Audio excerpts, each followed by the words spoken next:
Sean McDermott fired from the Buffalo Bills. Terry Pegula dropping some Keon Coleman dirt in that press conference. You saw that?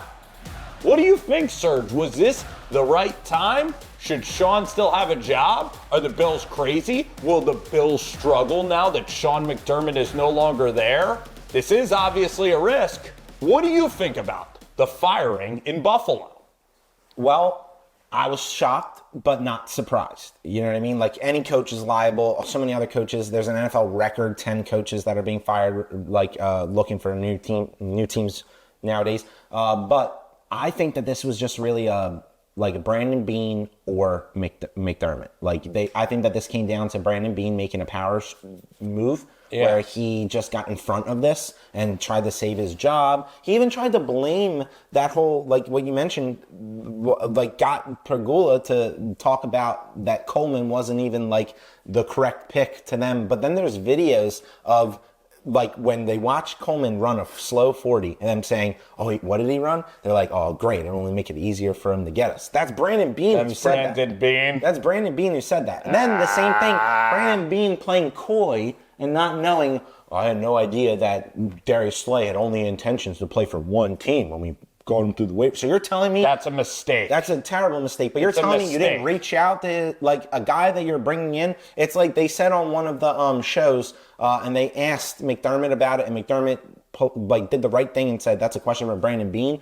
But they asked them, they're like captives on a ship. Do you really want somebody that's being held against their will to come play for your team? We had this conversation when it happened, and I said about the quarterback over in Demond Williams. I said to them, I was like, why do you want a guy there that doesn't want to be there? That's just a culture issue. And I think the Bills have a big problem in their front office and their offices. Culture issue. What it takes to win a game, I don't think that they're set up to win big in the front office. Because they blame, Terry Pegula is still blaming that Brandon Cooks play in the press conference. But I kind of like the owner actually getting out and just being really honest. Even if it comes across really poorly, I enjoy that from a media standpoint or just hearing about it.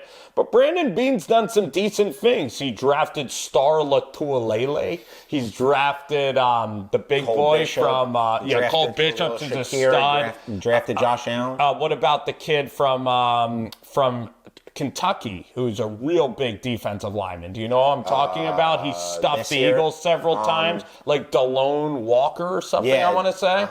Okay? He's led a pretty successful run. And also, Sean McDermott's defense gave up the game to Bo Nix, gave up the 13 seconds. Their defense isn't that airtight. The point is, eventually time wears on. It's almost like John Harbaugh with the Baltimore Ravens. So I'm in favor of the move, because how many times are you going to do the same thing over and over? Yeah, I think that McDermott just wasted his get out of jail free cards or his lives. I think that McDermott did a great job, but guess what? He did good with what he had. He's a good coach, for one reason or another. They came up short. I agree that it's Philly and Andy Reid. You wish him the best. Yeah, wish you the best. We got to move on for the sake of the team. Eventually, you're going to create a culture where it's I'm going to keep rewarding you with a new contract despite no success. Why are Bills fans absolutely up in arms? Maybe they are because of Brandon Beane. Maybe they don't like it. I think that's exactly why it is. Because again, I think that Brandon Beane went to his owner pleading for his job, and his owner just heard him first while angry and was like, "Yeah, you know what?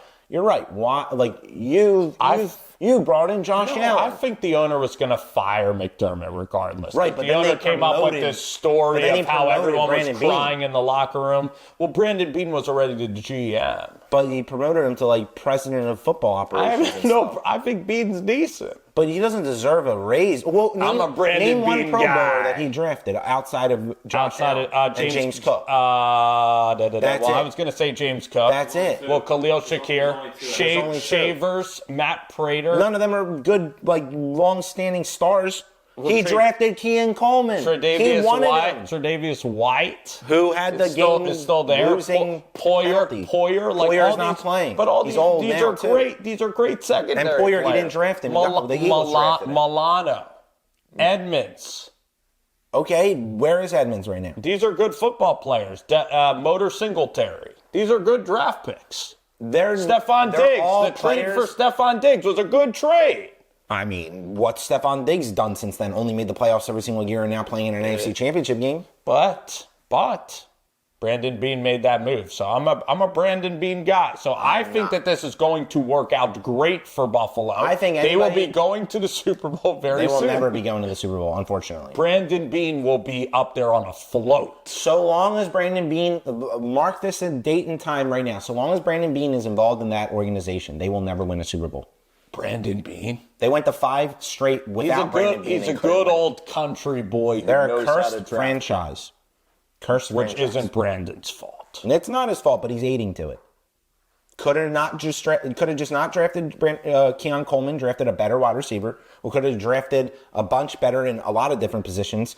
I'm not saying that they're like the worst players, but they're the same players that if you're going to discredit Sean McDermott for giving up 34 points with 4 turnovers from your quarterback, right? 3, we'll say, before that field goal. I don't count that as like leading to points, you know what I mean? But your quarterback gave up the fumble at the end of the half. The interception. I agree, but I'm also excited to see another defensive coordinator with this staff. But this conversation will go on soon. We'll see. It'll go on much longer. You're listening to Spence and Serge.